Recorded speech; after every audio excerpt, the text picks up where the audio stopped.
Good morning my dear students. आप सबों का इस क्लास में स्वागत है। Today we are going to discuss the chapter. The name of this chapter is 3 questions. इस चैप्टर का नाम है 3 प्रश्न and this chapter has been taken from class 7। यह चैप्टर क्लास 7 से लिया गया है and this is the first chapter of the class 7। ये क्लास 7 के इंग्लिश बुक का पहला चैप्टर है और इस चैप्टर का नाम है 3 क्वेश्चंस, यानी कि हम लोग जानेंगे कि ये 3 क्वेश्चंस कौन कौन से हैं। तो सबसे पहले देखिए, today we are going to learn. Today we are going to learn यानी आज हम लोग सीखने जा रहे हैं। आज हम लोग सीखने जा रहे हैं। क्या सीखने जा रहे हैं? द लेसन 3 क्वेश्चंस, यानी कि ये जो चैप्टर है 3 क्वेश्चंस, इसको हम लोग सीखने जा रहे हैं इन अ वेरी इजी, यानी बहुत ही आसान एंड क्लियर वे, यानी कि स्पष्ट भाषा में we are going to learn this chapter. अब देखिए, दिस चैप्टर और this lesson is written by Leo Tolstoy. तो इसको किसने लिखा है? ये लियो टॉल्स्टॉय साहब ने इसको लिखा है, ठीक है। और this chapter teach us very important life lessons, यानी कि ये चैप्टर हमें हमारे जीवन के बारे में एक बहुत ही महत्वपूर्ण शिक्षा देती है, ठीक है। तो this story is about a king. This story is about a king, यानी ये कहानी है, किसके बारे में कहानी है? एक राजा के बारे में कहानी है, यानी कि एक राजा है उसके बारे में कहानी है। क्या कहानी है? Who wants to become a perfect ruler, जो बनना चाहता है, जो बनना चाहता है। क्या बनना चाहता है? ये परफेक्ट रूलर, यानी कि एक आदर्श राजा बनना चाहता है। ये परफेक्ट रूलर, इसका मतलब हो गया कि एक आदर्श राजा बनना चाहता है। देखिए, आदर्श राजा बनना चाहता है एंड नेवर मेक्स मिस्टेक्स, और चाहता है कि उसके द्वारा गलती कभी ना हो। The king doesn't want to make any mistake in his life. वो अपने जीवन में कभी भी गलती करना नहीं चाहता है। पोज। अब देखिए, द किंग थिंक्स, यानी कि राजा सोचता है।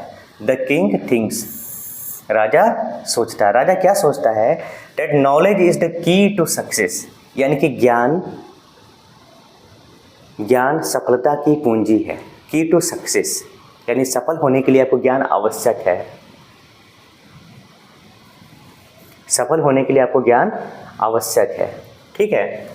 एंड राइट डिसीजंस, तो ज्ञान के साथ साथ उसको राइट डिसीजंस भी होना चाहिए, यानी ज्ञान के साथ साथ उसको राइट डिसीजंस भी होना चाहिए। डिसीजन का मतलब होता है निर्णय, यानी कि जब हम सही निर्णय लेंगे तभी हम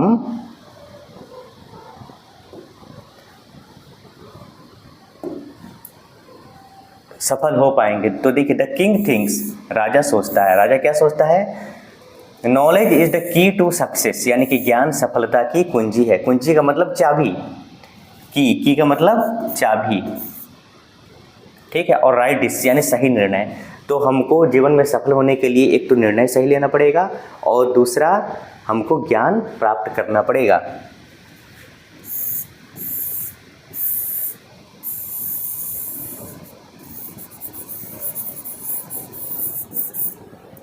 अब देखिए, the king has 3 important questions.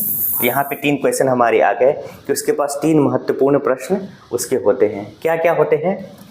In his mind, यानी उसके दिमाग में 3 महत्वपूर्ण क्वेश्चंस होते हैं और जो उसको परेशान करते हैं। विच ट्रबल मतलब होता है परेशान करना, दुख देना, ठीक है। जो उसे बार बार दुख देते हैं। अगेन इन अगेन, यानी बार बार, और बार बार को हम लोग, एक तो हो गया हमारा again and again, again and again. एक होता है टाइम्स एंड अगेन, यानी कि इसके 2 फ्रेज हम लोग सीख चुके हैं। इसी प्रकार हम लोग टाइम टाइम पे सब सीखते भी रहेंगे।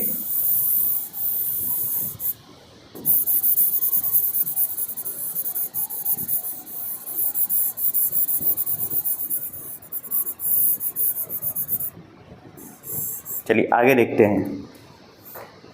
हाँ, तो इसका पहला क्वेश्चन क्या है? द फर्स्ट क्वेश्चन, यानी कि पहला क्वेश्चन है what is the right time to do, यानी किसी भी काम को करने का राइट टाइम क्या है? राइट टाइम यानी सही समय, और टू डू मतलब करना, यानी कि करने का सही समय, करने का सही समय, एग्जैक्ट टाइम, कि किस समय कौन सा काम करना चाहिए, ठीक है। इसकी मिटाने में भी बहुत समय लग जाता है।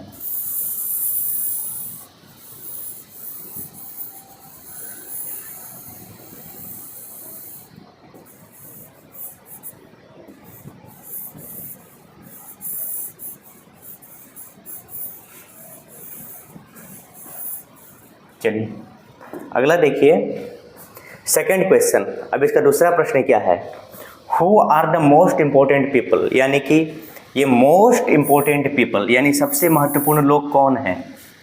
पहला क्वेश्चन था कि टाइम कौन सा है किस काम को शुरू करने का, दूसरा क्वेश्चन है कि सबसे महत्वपूर्ण लोग कौन हैं, whom we should listen to, जिसकी बात हमें सुननी चाहिए, जिसकी बात हमें माननी चाहिए, जिसकी आज्ञा हमें पालन करना चाहिए। तो इस प्रकार हमारा दूसरा प्रश्न भी आ गया कि पहला प्रश्न था राइट टाइम, दूसरा था महत्वपूर्ण व्यक्ति, महत्वपूर्ण व्यक्ति कौन है।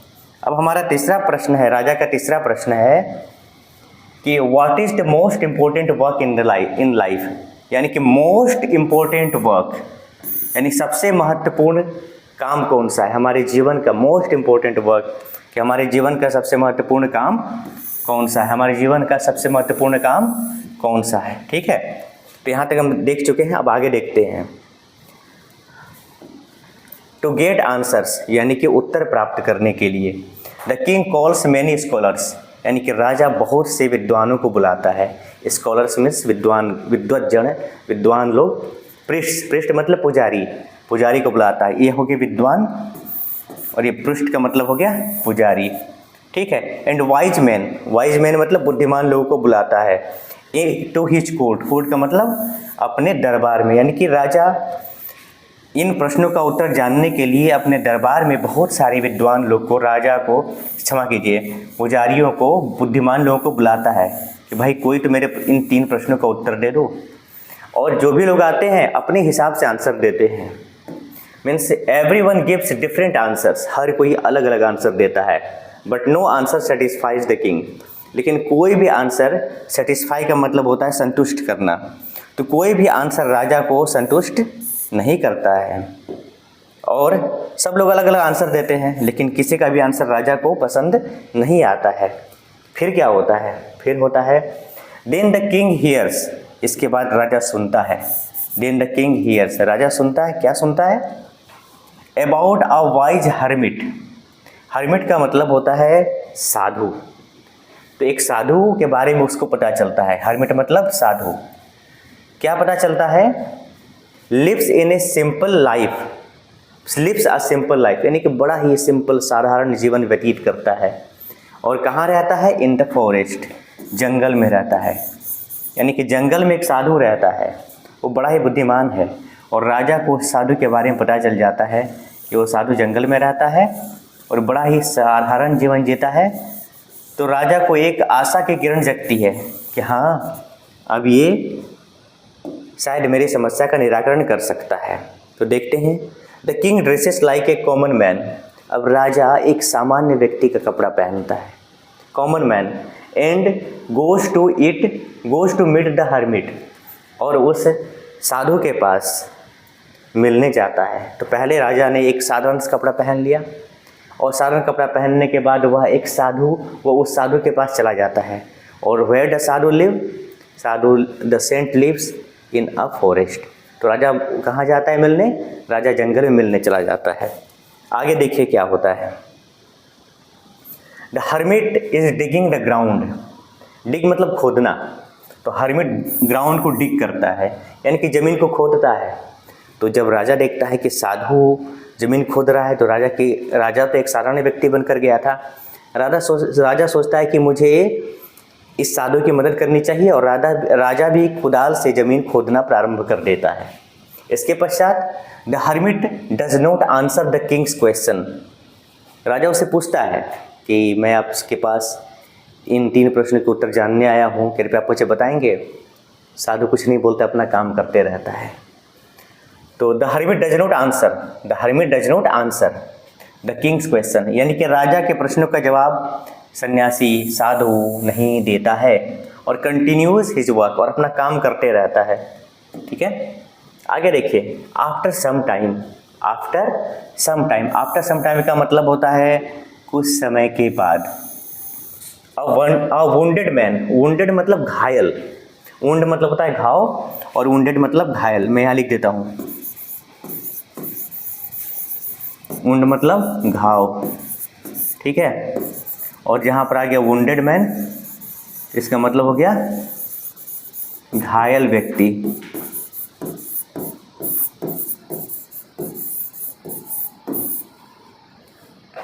अ वुंडेड मैन कम्स रनिंग मतलब दौड़ता हुआ जाता है, एंड फॉल्स यानी गिर जाता है, डाउन नीचे, नियर देम यानी कि घायल व्यक्ति जाता है, दौड़ता हुआ जाता है और उसके पास जाकर गिर जाता है। अब तक हम लोग समझ चुके हैं the king was in the forest, राजा कहाँ था? राजा जंगल में है। And he went to hermit, वो साधु के पास गया है। And asked three of the questions but hermit doesn't answer, hermit उनको आंसर नहीं देता है। And he continuously digging the ground, और वह लगातार ग्राउंड को खोदते रहता है। राजा ऑल्सो हेल्प्स हिम। अब देखते हैं आगे क्या होता है। चलिए,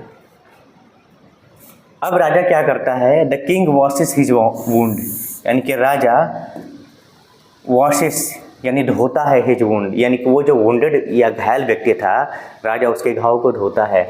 and takes care of him, और उसका ख्याल रखता है।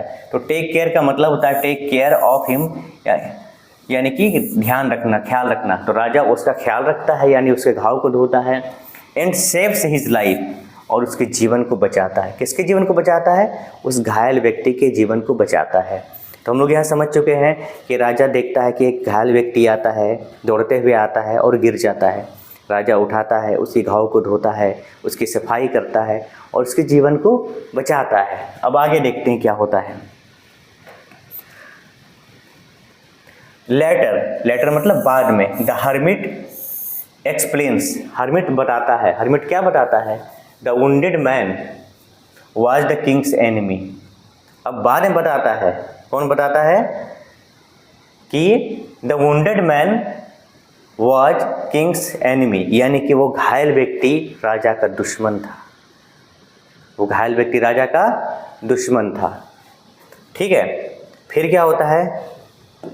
Because the king helped him, क्योंकि, बिकॉज मतलब क्योंकि राजा ने उसकी मदद की। राजा ने किसकी मदद की? राजा हेल्प द वुंडेड मैन, यानी कि राजा ने उस व्यक्ति की मदद की। द मैन फील सॉरी, अब वो व्यक्ति काफ़ी दुखी हो रहा है, क्षमा प्रार्थी है राजा से कि अरे मैं तो आपका दुश्मन था, लेकिन मैं तो आपको मारने की नीयत से गया था, आपके सैनिकों ने मुझे घायल कर दिया और मैं आपके पास गया और आपने मेरी जान बचा ली।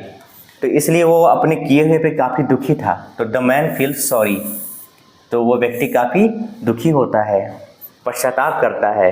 And becomes his friend, means the wounded man becomes the friend of the king, यानी कि वुंडेड मैन राजा का दोस्त बन जाता है।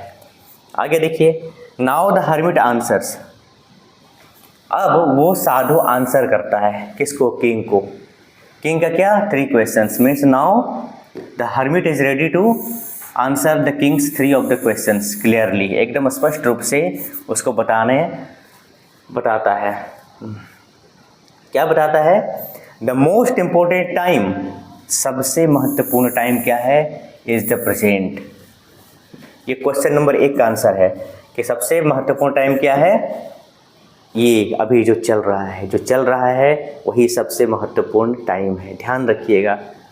अगला है क्योंकि because this time we can act, because this it is the only time, यही वो समय है वी कैन एक्ट, जब हम कुछ कर सकते हैं। So the most precious time, most important time is now, is present, because this is the time when we can do something, we can act something. ठीक है, अब अगला प्रश्न है कि द मोस्ट इम्पोर्टेंट पर्सन, राजा ने पूछता है कि who is the most important people, तो इसका आंसर उसने बताया कि द मोस्ट इम्पोर्टेंट पीपल कौन है? Is the one who is with you या with us at that moment, यानी कि इस समय जो आपके साथ है वही सबसे महत्वपूर्ण व्यक्ति है। तो राजा को बताया कि देखिए आपके सामने वो जो घायल व्यक्ति आया था वो आपके लिए सबसे महत्वपूर्ण था, क्योंकि आपने उसका जीवन दान दिया। भले ही वो आपका दुश्मन था, लेकिन आपने उसकी भलाई की। आपके भलाई करने के वजह से वो आपका आज एक सच्चा मित्र बन गया। तो सबसे महत्वपूर्ण समय अभी है, वर्तमान है, और सबसे महत्वपूर्ण व्यक्ति वही है जो आपके साथ इस समय है। अब हम लोग आते हैं तीसरे प्रश्न पर।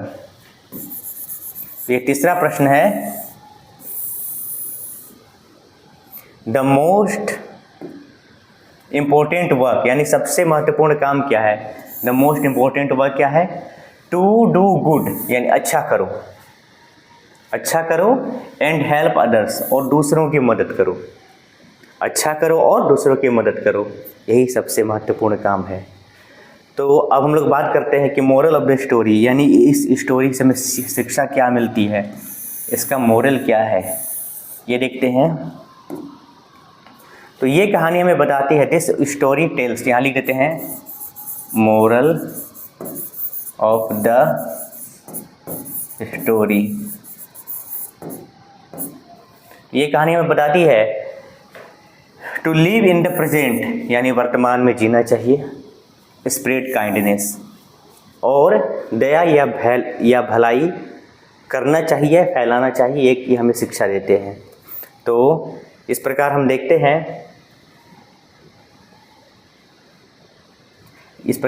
हैं कि 3 क्वेश्चंस, ये 3 प्रश्न जो हैं गिव्स अ ग्रेट मैसेज, ये एक बहुत ही अच्छा वंडरफुल मैसेज हमें देते हैं।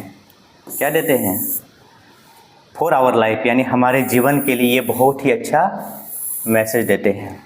ठीक है, तो अब कहना है कि स्टूडेंट्स रिमेंबर यानी कि बच्चों ध्यान दीजिए, याद रखिए, these lessons and try to follow them in real life यानी कि इन लेसन्स को, इन मैसेज को, इन बातों को, इन ज्ञान को जो आपने यहाँ सीखा है, इसको आप याद रखिए और इनको अपने वास्तविक जीवन में इनका अनुपालन कीजिए, इनको अपनाने की कोशिश कीजिए।